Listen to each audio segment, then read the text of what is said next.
Hello everyone, welcome to my economics class. In this video, I'll be continuing with the first chapter of class 10th economics, that is development. Till so far in the previous videos, I have discussed till the comparison of World Bank and UNDP, how they compare countries' development in different criterias. So when we have discussed about the World Bank, we have discussed this thing, we have seen this thing that the World Bank consider only the economic aspect, means it judges the development of different nations on the basis of their income. Not talking about the criteria used by UNDP to compare the development of different countries. UNDP consider different criterias and they judge the development of different countries in different fields. So let's discuss about the criteria.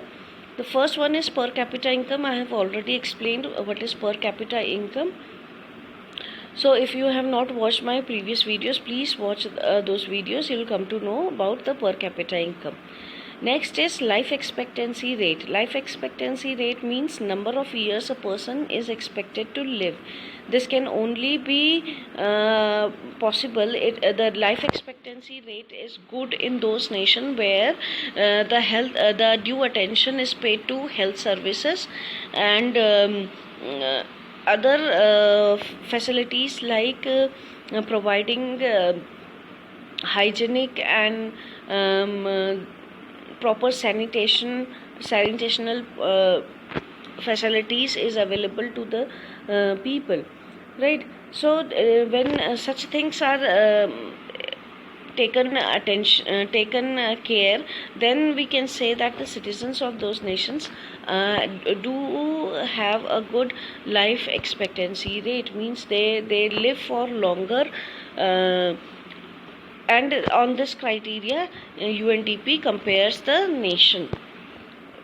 Next is infant mortality rate. Infant mortality rate is the number of children dies before completion of 1 year of age out of 1,000 children born alive. This you can understand by the fact that this is a very delicate phase in one's life, because when the child is born, for 1 year a lot of attention is required, because that is the initial phase when the child learns to adapt himself to the outer environment, right? So for the infant mortality rate also, it tells us that what attentions are given or what medical assistance is given to the children who are born, and how many of them lives and completes the age of 1 year. Next is literacy rate. Number of people that can read and write against per 100 people within the age group of 7 years and above. Now literacy rate is, many times people misunderstand this with the education. Literacy is when a person knows how to read and write in at least one language. That is literacy. And if a nation is having more literate person, they can contribute more to the economy. This is again setting up a standard of the citizens.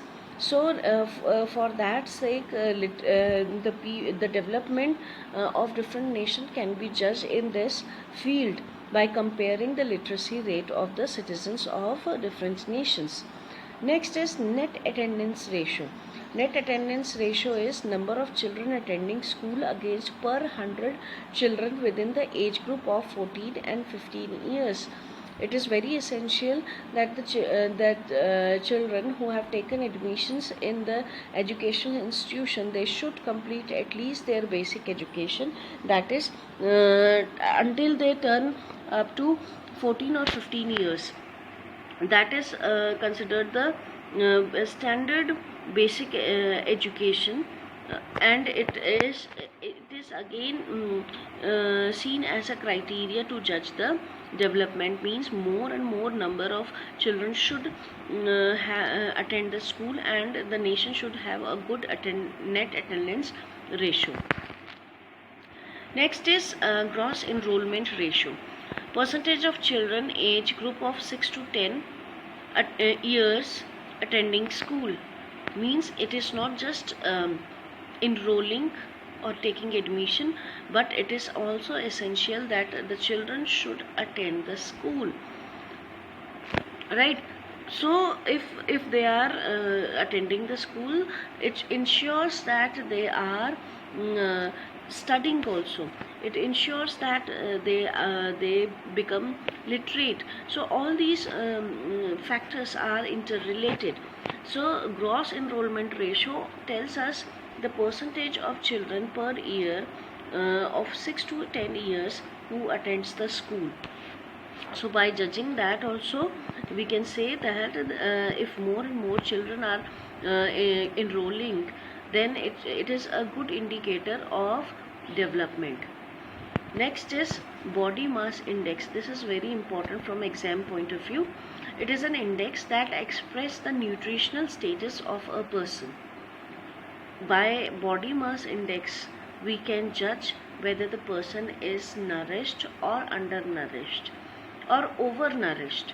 So how can the body mass index can be calculated? It is calculated by dividing weight of a person in kg by the square of height in meters. If the result is more than 25, then the person will be considered as overnourished or obese, and below 18.5 it indicates undernourishment of a person, means the person is not getting proper meals, and whatever the nutritional bodily requirement of a person is not able to meet that requirement. So body mass index shows that the citizens of a particular nation, whether they are healthy or not.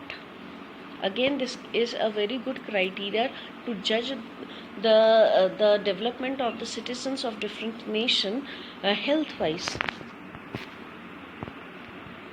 Besides these criteria, another important criteria is public facilities.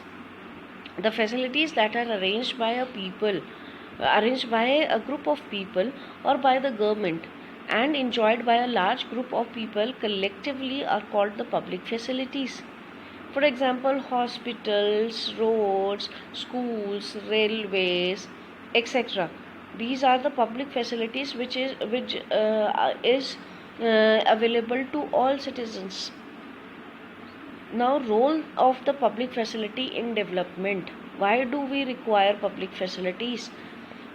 Most of the basic human needs like education, transportation, healthcare, etc. are satisfied through public facilities. It can only be possible through public facilities, because as a single person cannot make roads everywhere and cannot take education himself, right? So the person needs to depend on different these facilities. Next is public arrangement of facilities reduces the cost of living of the people. Yes, it reduces the cost of living of people by using public facilities. If you travel by your own vehicle, it will cost you more, but if you are traveling through the public transportation, then it is comparatively cheaper. Next is it creates employment opportunities.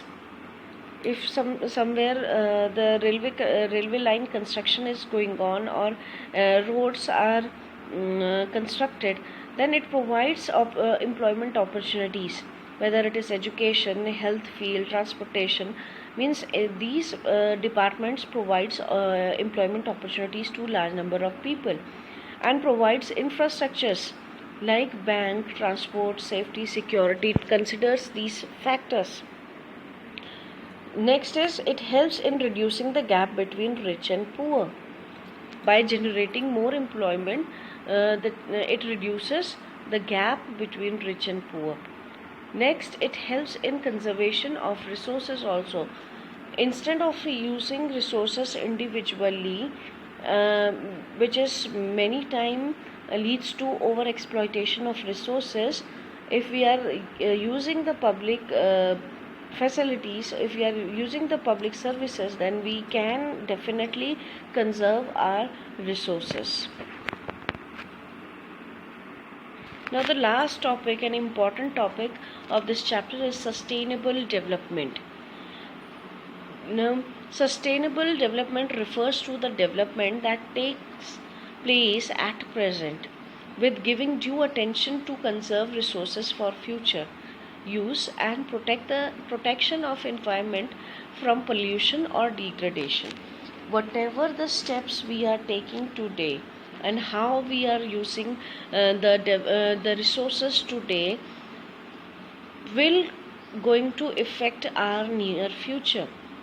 So the judicious use of resources available to us can protect our environment also, make our environment free from pollution and degradation.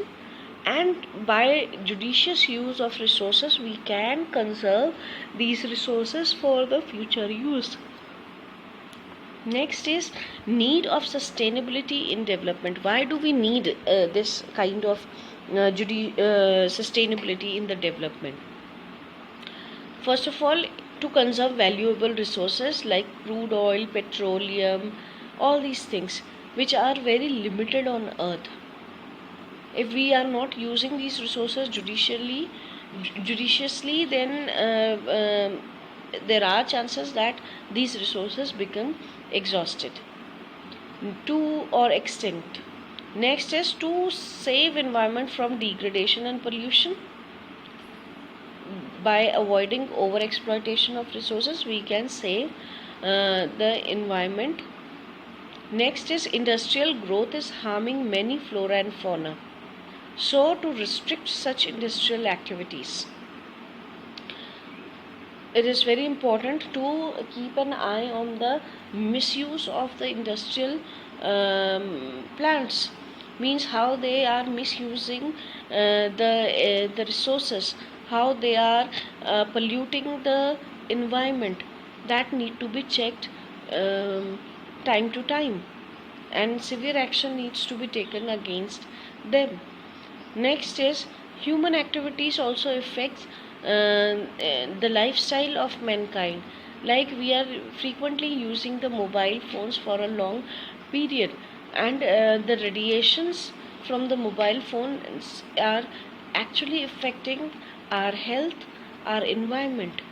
So all these things need to be handled or tackled properly. So that is why sustainability is required, means a proper a cautious way of using the facilities, the resources which are available to us, without harming the environment, without harming ourselves. So with this we have completed this chapter. Now if you find any difficulty in any topic, then please write it in the comment section. Thanks for watching this video.